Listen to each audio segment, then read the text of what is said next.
इस समय हम नालंदा यूनिवर्सिटी के रुइंस में खड़े हैं, जो एक समय में बहुत ही बड़ी यूनिवर्सिटी होती थी।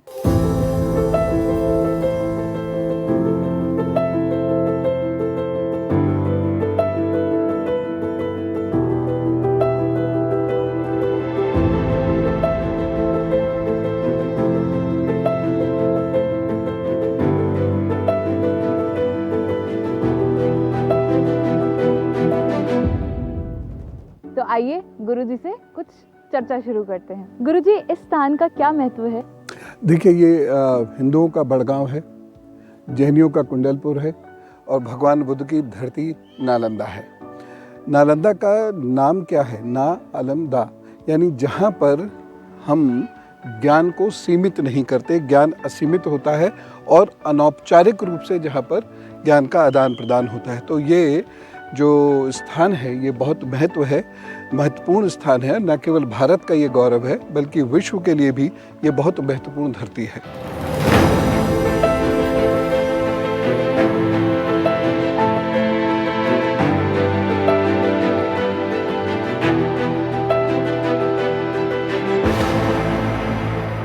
गुरुजी, इस स्थान के निर्माण को लेकर बहुत कंफ्यूजन है कि ये 4th AD में बना था या 5th BCE में।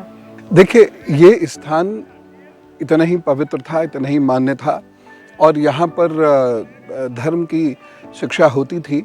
जब महावीर स्वामी भगवान यहाँ पर आते हैं या जब भगवान बुद्ध यहाँ पर आते हैं तो निश्चित रूप से ये स्थान उनके समय में था, तभी वो यहाँ आए हैं। आचार्य चाणक्य की शिक्षा के संबंध में भी कभी हम यहाँ सुनते हैं कि उनकी यहाँ शिक्षा हुई, तो ये इतना विशाल नहीं रहा होगा, इतना समृद्ध नहीं रहा होगा, लेकिन ये स्थान उस वक्त में भी था। कुमार गुप्त के समय में इस स्थान का निर्माण शुरू हुआ और ये विश्वविद्यालय का स्वरूप यहाँ पर उसे 5th AD में दिया गया। 417 से 423 के बीच में इस स्थान का निर्माण होता है और विश्वविद्यालय की स्थापना होती है। यहाँ पर शब्द विश्वविद्यालय का अर्थ क्या निकलता है? ऐसा विद्यालय जिसकी स्वीकार्यता पूरे विश्व में है, जिसकी प्रतिष्ठा पूरे विश्व में है, उसे विश्वविद्यालय कहते हैं, क्योंकि यहाँ अनेक देशों से लोग आते थे, यहाँ रहते थे, पढ़ते थे। दुनिया का पहला रेजिडेंशियल यूनिवर्सिटी है ये स्थान। यहाँ पर हर सब्जेक्ट की पढ़ाई होती थी, 1500 टीचर्स थे, तो बच्चों का एडमिशन कैसे होता था और बच्चों की दिनचर्या क्या होती थी? देखिए, यहाँ पर एडमिशन के जो नियम थे वो बहुत स्ट्रिक्ट थे। कोई भी विद्यार्थी हो, तो दुनिया के किसी भी क्षेत्र से वो आता हो, उसको यहाँ पर एक इंटरव्यू देना होता था, उसे अपने ज्ञान को सिद्ध करना होता था। संस्कृत पाली का उसको कितना ज्ञान है उसको ये बताना होता था। भगवान बुद्ध के दर्शन में उसकी कितनी रुचि है और कितनी जानकारी है ये उसको बताना पड़ता था, तब जाके उसका यहाँ पर प्रवेश होता था। और आपको ये जान के आश्चर्य होगा, शोधों का परिणाम ये है कि जो यहाँ के द्वारपाल होते थे, यानी जो चौकीदार हुआ करते थे, वही बच्चों का इस प्रकार से इम्तहान ले लिया करते थे। और ह्वेंगसांग जब जो चीनी यात्री था, जब वो यहाँ आता है तो उसे भी उसी परीक्षा से गुजरना पड़ता है। उसने भी वहीं द्वारपाल को, यानी चौकीदार को या गार्ड को यह साक्षात्कार दिया, उसको क्वालिफाई किया और तब उनका एडमिशन हुआ। ये अब हम कहाँ आ गए, कौन सी जगह है ये? बौद्ध दर्शन के अनुसार जो भी विद्यालय होते हैं, विश्वविद्यालय होते हैं, उनको 2 भागों में बांटा जाता है, चैत्य और विहार। विहार के नाम पर ही बिहार पड़ा, ऐसा कहा भी जाता है।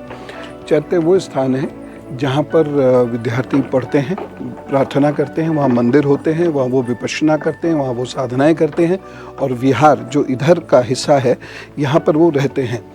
यहाँ कक्ष प्रारंभ हो जाते हैं और एक कक्ष में 1 या 2 अधिकतम विद्यार्थी रहते हैं और यहीं पर आसपास उनके शिक्षक भी रहते हैं। यदि हम उनके कक्ष को देखते हैं तो इस प्रकार के कक्ष होते हैं।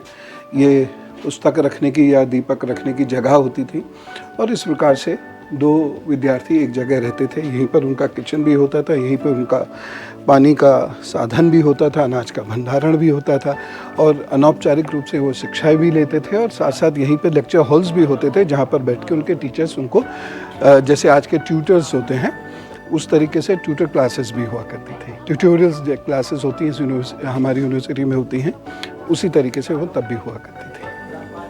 गुरुजी, क्या वास्तव में ही नालंदा 3 महीने तक जलता रहा था? 6 महीने तक भी कुछ लोग कहते हैं, कुछ लोग 3 महीने तक भी कहते हैं।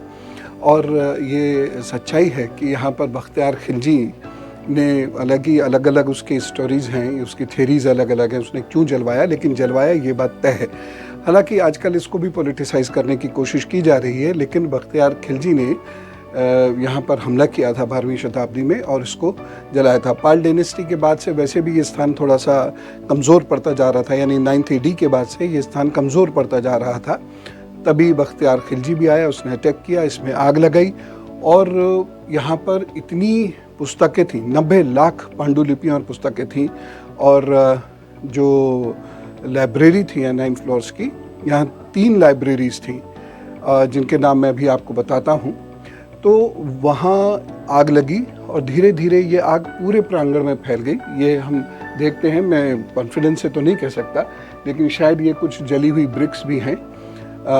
देखिए लोगों ने अपनी धरोहर का क्या हल करना शुरू कर दिया है। ये बहुत बुरी आदत है लोगों के अंदर। इस स्थान के बारे में पता कैसे चला? भारतीयों का जो इतिहास है ये हमारे लिए बहुत चिंता का विषय है कि भारतीय लोग अपने इतिहास की रक्षा नहीं कर पाए, कभी इतिहास को लिख नहीं पाए, कभी इतिहास को उन्होंने कलमबद्ध नहीं किया कभी भी। तो वेंगसन ने सुयोगी नाम का एक ग्रंथ लिखा था जो इसी यूनिवर्सिटी के बारे में लिखा गया था और ये ग्रंथ ऑक्सफोर्ड में है। आज भी मैं आप सब लोगों को ये बताना चाहूँगा कि हमारे बहुत सारे बहुत महत्वपूर्ण ग्रंथ ये जर्मनी के वेमार लाइब्रेरी में है, या फिर ऑक्सफोर्ड लाइब्रेरी में है, या फिर ब्रिटिश नेशनल म्यूज़ियम में है, इंपीरियल म्यूज़ियम में है। वहाँ से ये पता चला हैमिल्टन नाम के एक स्कॉलर को, और उसने यहाँ पर खुदाई की तैयारियाँ की। 1905 में कर्जन उस वक्त हुआ करता था। 1905 में कर्जन ने इसकी खुदाई की। फिर एक बहुत बड़े आर्कियोलॉजिस्ट हुआ करते थे जो इन्होंने हड़प्पा की भी खुदाई की थी, उन्होंने यहाँ पर भी खुदाई शुरू करी 1915 के आसपास। कनिंघम उनका नाम था। तो उन लोगों ने, उसमें एक राखालदास बनर्जी भी थे उस टीम के अंदर, उन लोगों के प्रयासों से हमें ये पता चला कि हमारे इतिहास में एक विश्वविद्यालय था और इतना बड़ा विश्वविद्यालय था जिस पर जितनी पीढ़ियां गर्व करें उतना कम है।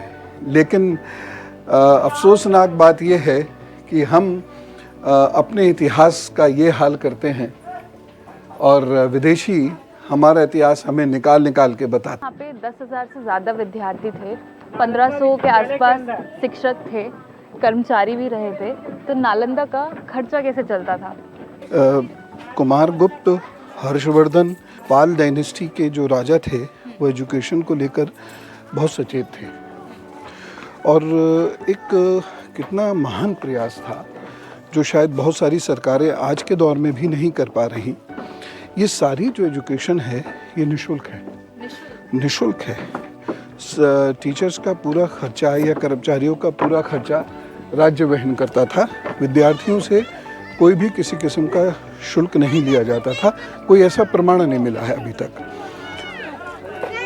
उन्होंने एक सिस्टम क्या बनाया, आसपास के जो 100 गांव थे उन 100 गांवों का जितना भी राजस्व था, उसका जितना भी टैक्स रहा होगा वो सारा कुछ इस यूनिवर्सिटी को ही दे दिया जाता था।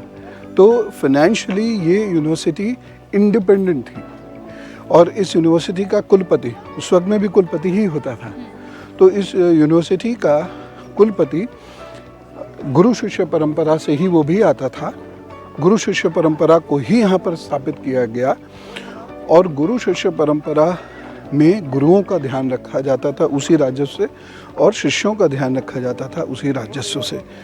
तो कितनी सुंदर ये व्यवस्था थी, एकदम इंडिपेंडेंट था वो समस्त खर्चों के लिए, और जिससे विद्यार्थी अच्छे से अच्छा पढ़ सकें और ज्ञान प्राप्त कर सकें। और एक ख़ास चीज़ मैं यहाँ कहना चाहूँगा कि ज्ञान का जो मुख्य लक्ष्य हुआ करता था वो मुक्ति हुआ करता था। विद्या चा विमुक्तये। ये सिद्धांत के आधार पर ही यहाँ पर ज्ञान होता था, केवल अर्थार्जन के लिए यहाँ पर ज्ञान नहीं दिया जाता था। गुरुजी ये क्या है, मतलब जब भी नालंदा की बात होती है तो यही चित्र सामने आता है, तो ये कौन सी जगह है? ये सारीपुत्र मेमोरियल है। सारीपुत्र जो थे भगवान बुद्ध के सबसे प्रिय शिष्य थे, और ये जो उसकी छत है, यद्यपि अब तो ये टूट फूट गई है, ये 80 फीट के करीब की है। सोचिए उस समय में ये कैसे बनी होगी।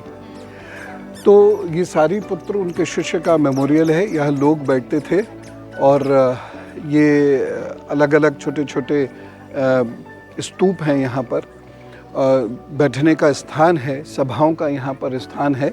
और यहाँ पर यदि हम इसके चारों कोनों पर घूमेंगे तो इसमें कई जगह पिलर्स भी हैं जो अब दिखाई नहीं दे पाते, लेकिन उसका वर्णन हमको सुनने को मिलता है।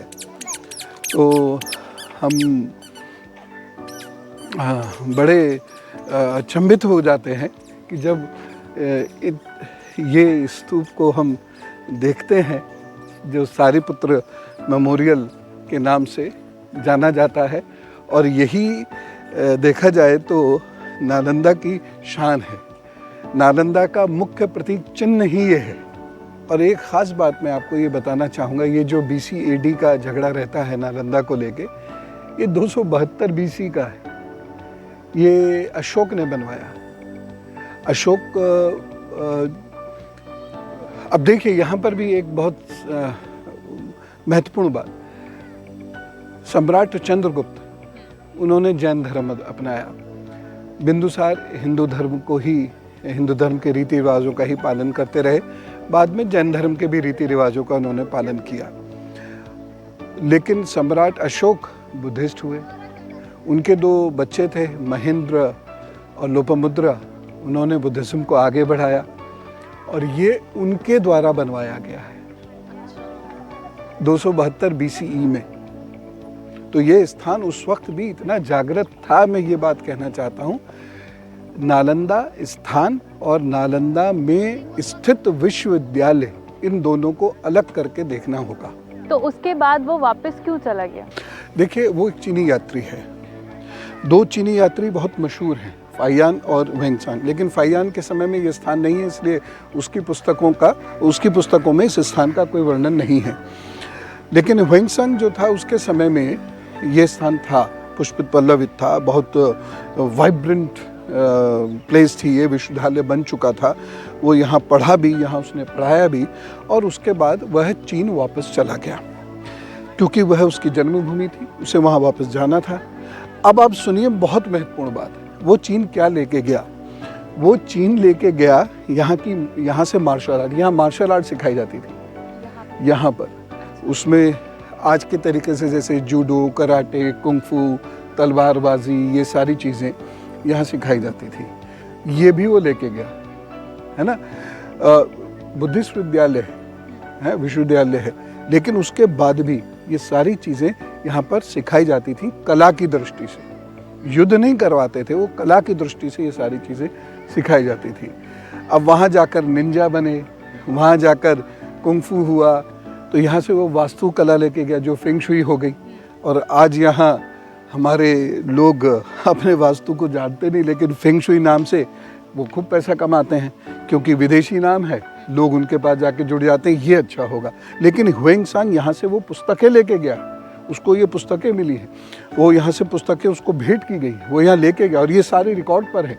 उसके साथ साथ वो परमाणु विज्ञान का ज्ञान भी लेके गया है, वह तकनीक का ज्ञान लेके गया है, बाण चलाने का विज्ञान लेके, ऐसे ऐसे बहुत सारे विज्ञान वो यहाँ से अपनी पुस्तकों में लेके गया। सुयोगी में उसने वर्णन भी किया है। तो ये सारी चीज़ें वो वहाँ लेके गया होगा, वहाँ चीनियों को पढ़ाई गई होंगी, चीनियों ने वो सारी चीज़ें सीखी होंगी। और आज हमारे देश का दुर्भाग्य, क्योंकि हम अपना इतिहास पढ़ना नहीं चाहते। मैं क्या कहूँ, मैं इस जनरेशन को, जो पिछले 100, 150, 200 सालों में रही, इस जनरेशन को मैं बहुत बुद्धिजीवी नहीं कह सकता, क्योंकि जो व्यक्ति के अंदर जिज्ञासा ही नहीं है कि इसकी जड़ कहाँ है, जो आज शाख दिख रही है इसकी जड़ कहाँ है, तो वो कैसे बुद्धिजीवी हो सकता है? वो तो एक रटन तोता है। वो पढ़े जा रहे हैं, लोग उसके नाम को इस्तेमाल किए जा रहे हैं। ये कैसी बिल्डिंग है? देखिए, हम उधर गए थे और मैंने जब मुहाने पर बताया था कि जहाँ हम खड़े वहाँ से सामने स्तूप क्षेत्र है, हाँ, और यानी मोनेस्ट्री, और उधर विहार क्षेत्र है। विहार क्षेत्र जहाँ पर रह रहे हैं, विहार कर रहे हैं, और ये मोनेस्ट्री है जहाँ मंदिर हैं और जहाँ पर किचन है, जहाँ पर पढ़ाने के कमरे हैं और अनेक अनेक खंड हैं। ये जो बिल्डिंग्स हैं ये असल में ज़मीन के नीचे दबी हुई बिल्डिंग्स का ऊपरी हिस्सा है। इसके निचला हिस्सा खोद नहीं सकते, क्योंकि अगर खोदा, जैसे एएसआई के नॉर्म्स हैं या जो एएसआई की अपनी जांच की रिपोर्ट्स हैं उसके अनुसार, कि अगर हम इसको खोदते चले जाएंगे नीचे तो इसके ढहने गिरने का डर है, इसलिए इनकी खुदाई रोक दी गई है। और अभी तो बहुत क्षेत्र बचा हुआ है, जैसे मैंने बताया 5 किलोमीटर बाय 10 किलोमीटर का पूरा क्षेत्र है, और इसके भी ना जाने कितने आगे तक का क्षेत्र होगा, कुछ कहा नहीं जा सकता। तो इसलिए ये बिल्डिंग्स इस प्रकार की दिखाई दे रही हैं।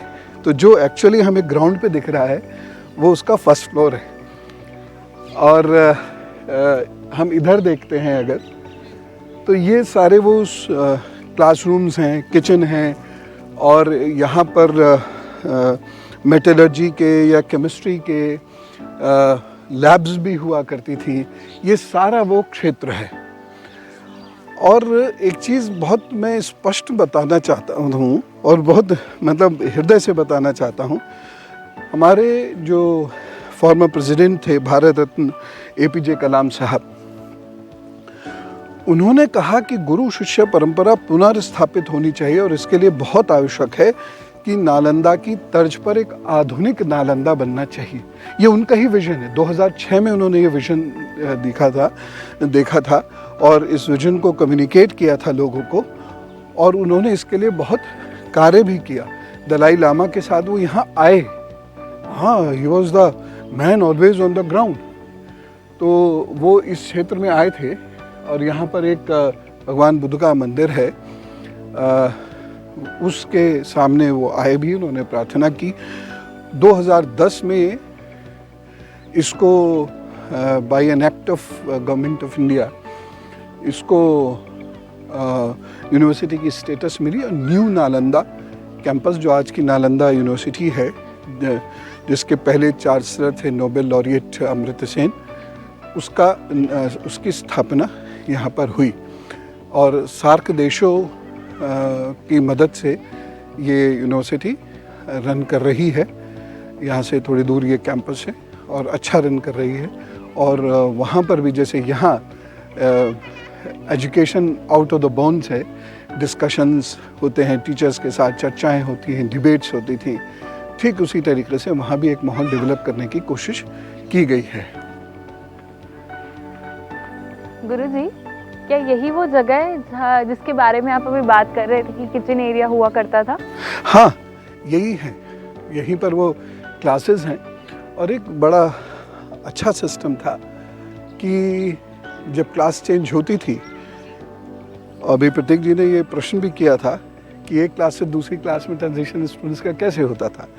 तो दरअसल हमारे यहाँ कभी भी यह सिस्टम नहीं था एंशिएंट इंडिया में कि शिक्षक विद्यार्थियों के पास जाएगा क्लास में, विद्यार्थी उसके कक्ष में आएंगे, और 7 विद्यार्थी होते थे, तो अपना एक क्लास पूर्ण करके वह दूसरे शिक्षक के कक्ष में आते थे। तो इस प्रकार का ये सिस्टम, आज भी ये सिस्टम 2-4 जगह पर है, जैसे शांति निकेतन में है, हम लोग गए थे, हमने देखा था। लेकिन ये सिस्टम जनरली ख़त्म हो चुका है। अब विद्यार्थी बैठते हैं क्योंकि वो ब्रेड गिवर्स माने जाते हैं आज की डेट में, और शिक्षक उनके पास जाते हैं क्योंकि वो ब्रेड टेकर्स बना के रख दिए गए हैं।